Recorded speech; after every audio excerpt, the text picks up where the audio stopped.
Am I the a-hole? I had a fight with my ex over her affair child. Our son picked it up and is now rejecting his half-brother. I, 38 male, had a fight with my ex-wife, 41 female, about her child Sam, 7 male, and need an outside opinion. We have a son together, Jake, 9 male, but Sam is not mine. Our divorce was caused by my wife's infidelity, and I told my ex up front when she was pregnant that I will never take any responsibility for Sam, not emotionally nor financially. However, I figured my emotion out and got them in order to protect my son Jake, and that includes accepting Sam as his little half-brother and allowing him on special events to visit me and Jake. Our custody agreement is clear. Every second weekend, Jake visits his mom. So, my son had his birthday last month, where I allowed Sam and X to visit and celebrate with us. It wasn't something big because of the global situation, just about 15 people, Jake's friends and some family members. Sam loves to mimic Jake, and when he saw him calling me dad, he started to call me dad too. I spoke with him calmly and told him that I don't want to be called dad by him, but he's allowed to call me by my name. When he had asked why, I explained that he is not my child and I am not his dad. Then he asked me who his father is, and I respond that I don't know. He then ran to my ex and asked who his father is, but my ex just sent him back to me to ask. So I just told him that his mom doesn't know it either, but I'm not his dad, and again he should call me by my name. Nothing more happened on that day, because even I noticed my ex trying a crappy move on me, but I just ignored it. The problem is Sam has told this to his school friends, as the class have played a game where they talked about their family. I had to say, here, some children are pure evil, because now some of Sam's classmates have started bullying him, and calling him a bastard, and worse. My ex called me about it, but I just told her that she has to fight over this with Sam's teacher and the other kids' parents, because it is not my problem. She then started yelling at me on the phone, and it is my fault, and called me some names. I responded that I have noticed what she tried to pull at Jake's birthday party, and that his problem wouldn't exist if she could just keep her legs closed for other men, and then told her she should try to find Sam's actual father if she wanted a man to take care of her son. X involved our parents in this fight, and now my mom is nagging me over this and sides with X. However, I was not gentle with her either when she called me.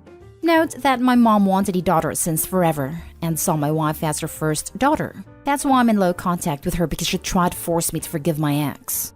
Now, here is why I might be an a-hole. My son have picked up this whole mess. It is now mean to his little brother and stopped playing with him and teases him as well. I actually have made an appointment with a therapist to solve this, but I don't think I can solve it on my own.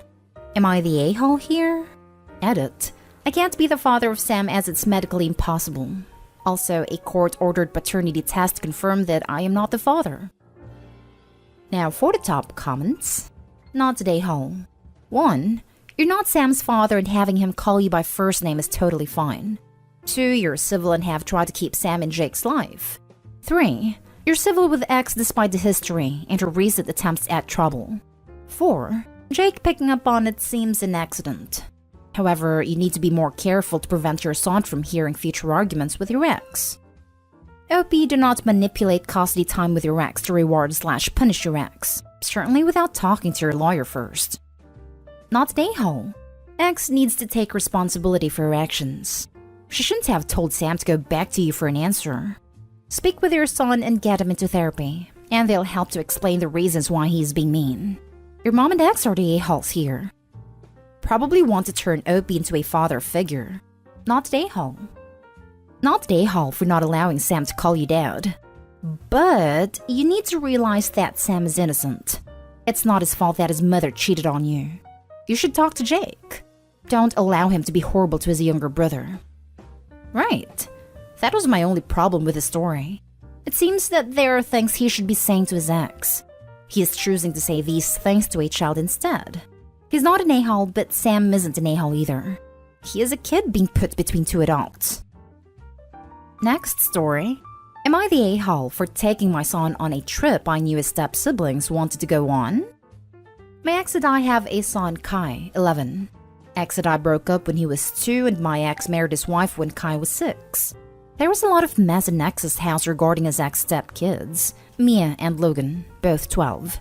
From what I gather, their dad has been bad-mouthing my ex and Kai from the beginning and poisoned the kids against them. So I've always been hesitant to not do stuff that could be seen as me rubbing things in their faces. Because of the costly back and forth in courts between his wife and her ex, my ex could not afford to do big things with the kids. Kai had mentioned this trip that his step-siblings wanted to go on before. He told me he'd love to go, but really hoped they wouldn't go together because he didn't want to go with them, because they wouldn't want him there and he didn't like being around them. During the final week of school, some of me and Logan's friends were very cruel to Kai, and me and Logan were standing around laughing with him. At one point, it turned very dark, and the principal called the parents of all involved students. What transpired was Logan and me had told their friends something about Kai. That and just general kid bull was used to make him feel like crap. I was pissed. After the incident, I decided I needed to stop catering to the stuff my ex couldn't do with the kids, and just do whatever regardless of whether Mia and Logan dreamed of doing it. So I took my son on a trip to the place he told me he wanted to go to, but not with his step-siblings. He had a great time, and I told him as long as he didn't brag or rub it in, we'd done nothing wrong, because he worried a bit that Logan and Mia would be mad. X found out about it because Kyle left a small trinket in his bag from the trip and X found it.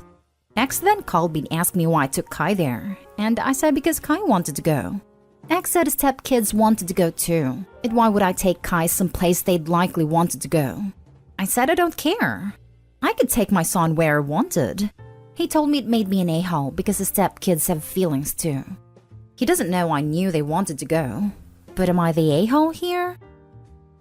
Not the a-hole with caution. As a former middle school principal and parent, I can tell you that the stepchildren are at an age where bullying especially rears its ugly head. Parents tell the victim to ignore it, walk away, etc. But Kai can't do that if he lives there and goes to school with them. Personally, I document everything, especially the school incident. I communicate with Kai a lot on how he's doing. I've successfully used a 1 to 10 scale. After explaining, a 1 is I need help now and 10 is everything is amazing. I'd ask, what are you today? And I'd get a baseline. What I'd look for is a trend. Hopefully with strategies, support in any form, and time, the days are more 7 to 10s than 2 to 5s. I used this over my career with students and my own children during hard times. If yesterday was 4 and today's a 5, I'd concentrate on how it was better than yesterday and concentrate on tomorrow. This also worked very well for me when assessing my daughter's deep depression in 8th grade. It was bad and I needed some kind of baseline for when I needed to go extreme parenting. It happened, and I put her in counseling. She's great now, early 20s.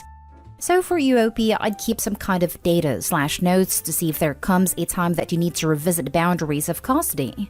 Maybe they should only be at their dad's when the other kids are out of the house. I'd say tough parenting ahead. You may really have to step up and be the bad guy by forcing change to protect Kai. The trip itself I see as a positive for Kai to make sure he knows he's special and not doing anything wrong. But the caution, those kids will hate him more now and will look for ways to make him hurt, mental and maybe more. They will weaponize their peers and family against Kai.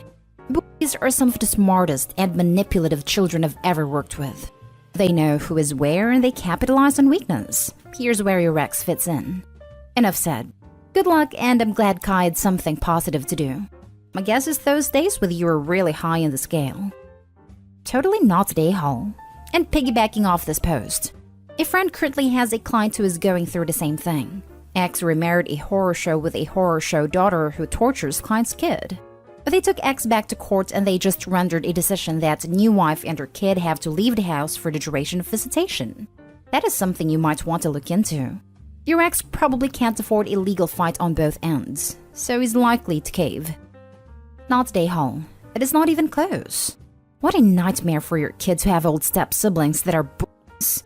You don't owe them any special treatment and especially not awesome trips. Even if the step-siblings weren't that, there's no good reason to deprive your son of trips just because their own family can't take those same trips. Now for the next story. Am I the a-hole for using some of my stepson's camp savings to buy a replacement sneakers for my son? My son Chris' 16th birthday was weeks ago. His mom, my ex-wife, couldn't be with him due to work but sent him a pair of Adidas sneakers as his birthday gift, as Chris is a runner and he enjoys running every day as a way to relieve stress and anxiety. My stepson Jake, 17, saw the sneakers and said they looked like the ones his favorite artist Kane Brown was wearing in Famous Friends music video, and so he got so hung up on them, always asking Chris to see them and try them on. Chris let him see them but not wear them because Jake has bigger feet and he was worried he might ruin them. Jake wanted to wear the sneakers in front of his friends, but Chris didn't let him leave the house with them. Jake ended up sneaking out with them a couple of times, which made Chris hide them from him since he kept taking them without permission. Jake was no longer able to sneak out wearing the sneakers and begged Chris to let him wear them one last time at a party his friends had. Chris said no, but Jake somehow was able to locate the sneakers. But instead of going out with them, he cut them with a hand pruner and kept them in his room while Chris and I looked for them, till his mom found them. Chris saw the damage and was upset. I grounded Jake and promised Chris to get a replacement. But when his mom called to tell me those sneakers are worth $600 and had to be replaced, I was in utter shock. I saw the receipt, and even then, I couldn't believe it, because $600 is way more than I can afford. Chris's mom is a cardiologist, so she can afford this stuff, but I obviously can't. I was fuming. I let Jake know how much he messed up, and told him I will be replacing the sneakers using the money saved for his week-long summer camp. Jake had a meltdown and said he was already punished and that it wasn't fair to punish him further. My wife thought I exaggerated and talked about how important summer camp is for Jake as he's been waiting for it for months. I let her know that Chris's mom is rightfully upset her gift for him got ruined, and because Jake acted out of spite and maliciousness, then it's only fair that he pay for replacement. My wife assured me if Jake knew those sneakers were that expensive, he would have never ever touched them but thought Chris wasn't letting him borrow them on purpose. What's done is done, and I made my decision final. But now both my wife and Jake are giving me the silent treatment and refusing to talk about it. My wife thinks it's crazy to spend $600 on new sneakers. I agree, but those aren't mine, so needed replacement. So am I the a-hole? Edited to add that because Chris's mom sends somewhat expensive items to Chris, Jake would sometimes feel jealous, which is understandable, but I make sure to treat both boys equally by getting them equal stuff. My wife thinks that Chris should be sharing with his brother, and he does, but there are things that just cannot be shared. Now for the comments. Not the a-hole. Seems like Jake is learning a hard lesson that actions have consequences. I am unsure where your wife is coming from.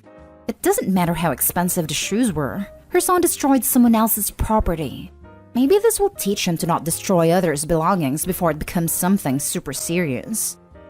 Like some here have pointed out, I think that Jake did have an idea how expensive the sneakers were, since he mentioned they looked like the ones his favorite singer wore in a music video. Another thing is that Chris's mom is upset over what happened and she has every right to be. $600 is a lot. And even though I personally wouldn't or couldn't spend that much in sneakers, it's her money that she worked for. So I think it's fair to be expecting a replacement. Exactly. Honestly, I don't see a case where you are the a-hole. I wasn't even thinking about Jake actually knowing or not, just pointing out your wife's point of, if he knew how expensive they were, he wouldn't have destroyed them, is kinda moot. Even if the shoes were $20, they still aren't his. Good luck, Opie. I think you're doing the right thing. Her statement about Chris not letting Jake borrow the shoes on purpose is also weird. Like, Chris has the right to not let his stuff out. Jake doesn't get to borrow something just because he asks. It's not just the shoes. Because Chris's mom sends expensive items to Chris, my wife thinks that Chris should be generous and share with his brother, which he does. He shared his Xbox and other things. But shoes aren't to be given for any reason, no matter how nice they looked. Your wife is an a-hole, dude. She's jealous of your ex and wants to make your son share the wealth without any of them deserving it. You picked a real winner here. Your son doesn't need a reason to not let others use his stuff. It's his. It belongs to him. She wants nice things for her kids. She needs to work for them. Last story is titled, Am I the a-hole for not leaving my newborn twins and toddler while my sister had a meeting? I, 23 female, have a 2-year-old son and 2-month-old twins. I am a stay-at-home mom, and my sister, 25 female, who is in grad school, has been staying with us while her apartment building gets fumigated. She had a meeting with one of her professors to talk about some stuff regarding a project, and sat up her laptop in the kitchen. It's worth noting that the kitchen is right off the children's play area/bedroom, and she also has a bedroom all to herself that has a desk, and the Wi-Fi is decent in.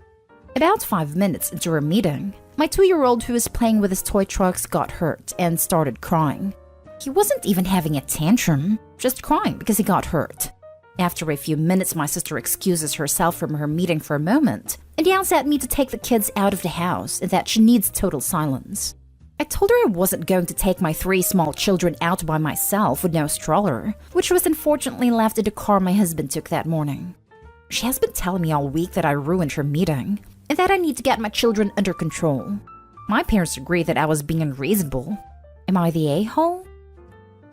If she isn't happy with your children behaving like children in their home, she can stay at a hotel, with your parents or with other friends. Not the a-hole. You can't set up shop in a living space and then be upset when the children who live there behaves as children. Yep, not the a-hole. It's completely unreasonable for the sister to stay over in a house with kids and expect total silence. She has a hell of a nerve trying to kick Opie out of the house for the whole day instead of moving outside, or even to her bedroom, herself. Not the a-hole. People who work from home have to find quiet spaces all the time for meetings and such. She could have taken that meeting in her room, or she could have sat outside herself. I do it all the time. I have a coworker who takes calls in her car. There are also apps that will completely cancel out background noise as well, and a few of my coworkers use that when finding a quiet space is impossible. She's a guest in your home. You are doing her a favor. She has no right to tell you how to live in your house, and if the meeting was that important, she would have made sure to set up in a reliably quiet space like the grown adult she is. I take meetings in a tiny closet or in the garage. It's the wild, wild west out here competing for quiet meeting spaces in our house. Not the a-hole, Opie. Not the a-hole. This work from home thing has been going on for 18 months. Supervisors, bosses, professors, co-workers are all used to this and are generally unfazed. Your sister is incredibly entitled to expect you to pick up your young children and leave your home for her. Your mother is way out of line and needs to be told to mind her own business. Tell your sister that if the accommodations don't meet with her approval, she can find another hotel more to her liking.